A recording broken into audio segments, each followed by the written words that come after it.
Hello student, Shri Shyam group of education में आपका स्वागत है। स्टूडेंट, हम सभी जानते हैं कि हम कोविड-19 से लड़ रहे हैं और ऐसे में कॉलेज आना संभव नहीं है, इसलिए हमें घर पे रहते हुए अपनी एजुकेशन है वो कंप्लीट करनी है।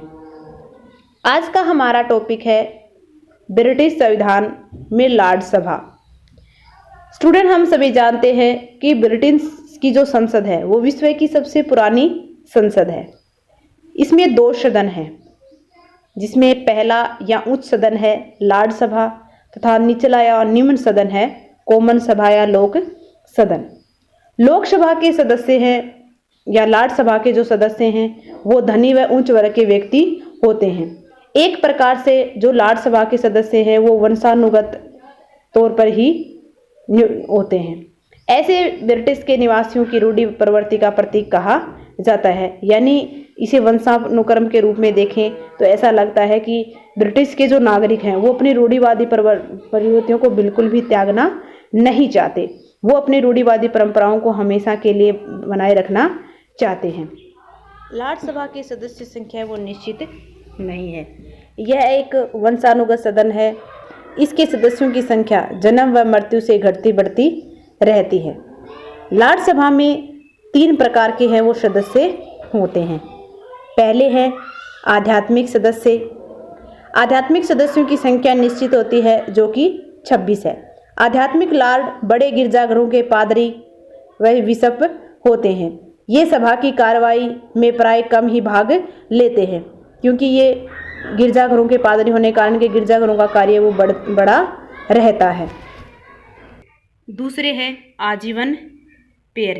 इस श्रेणी में सन 1958 की आजीवन पेरेज अधिनियम के अंतर्गत सम्राट द्वारा सामाजिक व राजनीतिक जीवन में प्रसिद्धि प्राप्त करने वाले महिला व पुरुषों को इसमें नियुक्त किया जाता है। ये सदस्य आजीवन इसके सदस्य बने रहते हैं।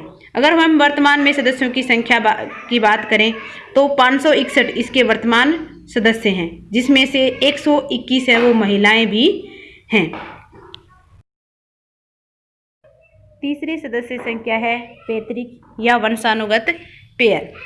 दिसंबर 1999 में पारित अधिनियम के अनुसार वंशानुगत पेयरों को 3 श्रेणियों में बांटा गया है। पहला है दलीय साथियों पेयरों से नियुक्त किए जाने वाले सदस्य। दूसरा, ऐसे पदाधिकारी जिन्हें संपूर्ण सदन द्वारा निर्वाचित किया जाता है।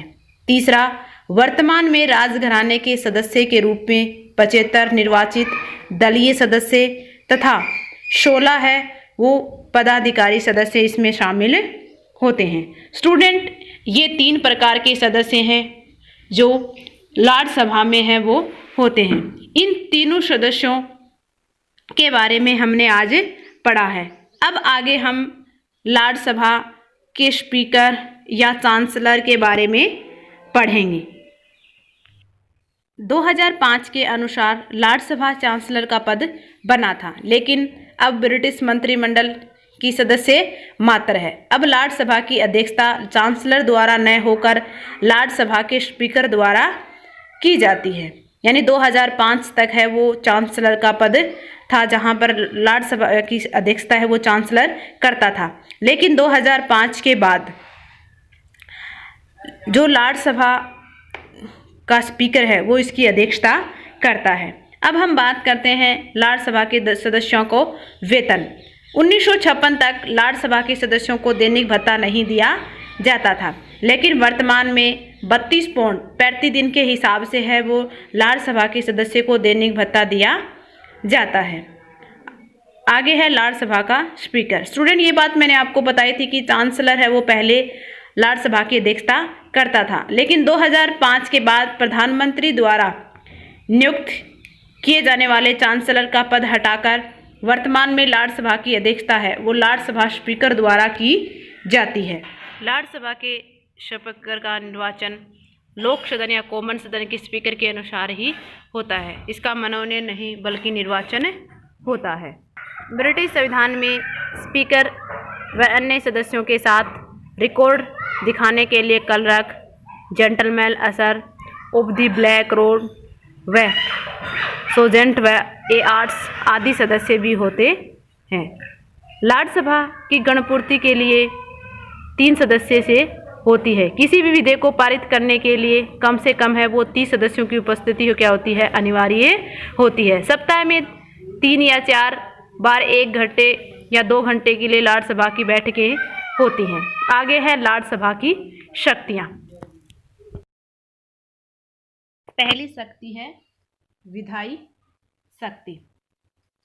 ब्रिटिश संविधान में सन 1911 से लेकर सन 1949 तक राज्यसभा की विधायी शक्तियां हैं वो काफ़ी परिवर्तित हुई हैं।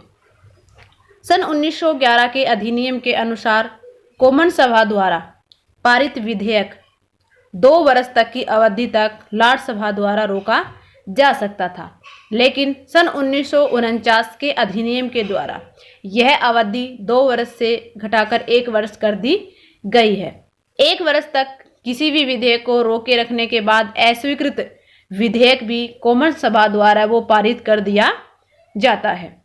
दूसरी है वित्तीय शक्ति। धन विधेयक पहले कॉमन सभा में प्रस्तुत किए जाते हैं और कॉमन सभा के पश्चात यह राज्यसभा में प्रस्तुत किया जाता है। इस प्रकार वित्तीय क्षेत्र में राज्यसभा के पास किसी भी या नाम मात्र की शक्तियां प्राप्त है। राज्यसभा न तो धन विधेयक को प्रस्तुत कर सकती है, न ही उसमें संशोधन कर सकती है। 1 माह की अवधि समाप्त हो जाने पर वह विधेयक अपने आप ही कानून बन जाता है। 1 माह की देरी करने पर विधेयक को राजा की स्वीकृति के लिए भेज दिया जाता है। स्पष्ट है कि राज्यसभा धन विधेयक को 1 माह तक ही रोक कर रख सकती है या फिर धन विधेयक के संबंध में सिर्फ सुझाव दे सकती है, विचार प्रस्तुत कर सकती है, उसके संबंध में कोई निर्णय नहीं ले सकती। तीसरी है कार्यपालिका संबंधित शक्ति। राज्यसभा मंत्रिमंडल को भंग नहीं कर सकती। मंत्रिमंडल को केवल कॉमन सभा की पद कर सकती है। मंत्रिमंडल कॉमन सभा के प्रति ही उत्तरदायी होता है, परंतु राज्यसभा के सदस्यों को मंत्रियों से प्रश्न पूछने का अधिकार प्राप्त है। राज्यसभा वाद विवाद के द्वारा मंत्रिमंडल को प्रभावित करती है। आगे है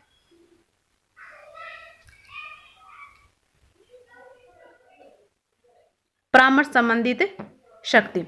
18वीं शताब्दी से पूर्व राज्यसभा राजा को परामर्श देने का कार्य करती थी, परंतु अब कैबिनेट के परामर्श के अनुसार ही राजा कार्य करता है। जब कॉमन सभा का विघटन हो जाता है तब कैबिनेट अपना त्यागपत्र देता है तो राजा परामर्श की आवश्यकता होती है। यदि ऐसी स्थिति आ जाती है तो राजा राज्यसभा से परामर्श ले लेता है। 5वीं शक्ति है न्यायिक कार्य संबंधित शक्ति। इस क्षेत्र में राज्यसभा के पास में कुछ शक्तियां प्राप्त हैं। ये शक्तियां कॉमन सभा को प्राप्त नहीं है। राज्यसभा सर्वोच्च अपीलीय न्यायालय है, परंतु समस्त लॉर्ड यह कार्य नहीं कर सकते। केवल 9 न्यायिक लॉर्ड ही ये कार्य कर सकते हैं। जब राज्यसभा सर्वोच्च न्यायालय की तरह कार्य करती है तो उसकी अध्यक्षता लॉर्ड चांसलर द्वारा की जाती है।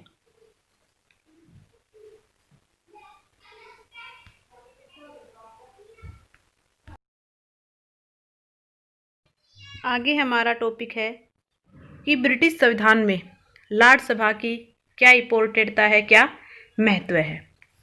पहला है कॉमन सभा की निरंकुशता पर नियंत्रण। प्रजातंत्र की सफलता इस बात पर निर्भर करती है कि व्यवस्था पर किसी एक संस्था का अधिकार न हो पाए, वह मनमाने ढंग से कार्य न कर सके। अतः प्रथम स्तन की निरंकुशता पर नियंत्रण रखने के लिए द्वितीय सदन बनाया गया है। वास्तव में ब्रिटेन की राज्यसभा इसी उद्देश्य को पूर्ति करती है। दूसरा है प्रजातांत्रिक राज्य व्यवस्था। आज विश्व के अधिकांश प्रजातांत्रिक देशों में द्विसदनात्मक व्यवस्थापिका पाई जाती है। यही कारण है कि ब्रिटेन में राज्यसभा को बनाए रखने की आवश्यकता अनुभव की जा रही है।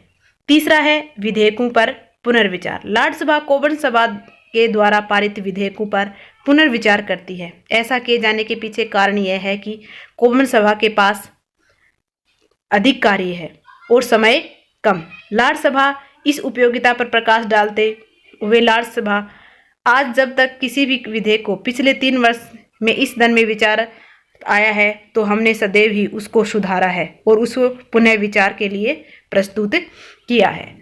चौथा है उच्च स्तरीय वाद। लाड़ सभा में उच्च स्तरीय विचार विमर्श किया जाता है। यही कारण है कि इस सभा के जो सदस्य मनोनीत किए जाते हैं वो योग्य व विद्वान होते हैं। लाड़ सभा की बैठकों में भाग लेने वाले व्यक्तियों को राजनीति में विशेष रुचि होती है।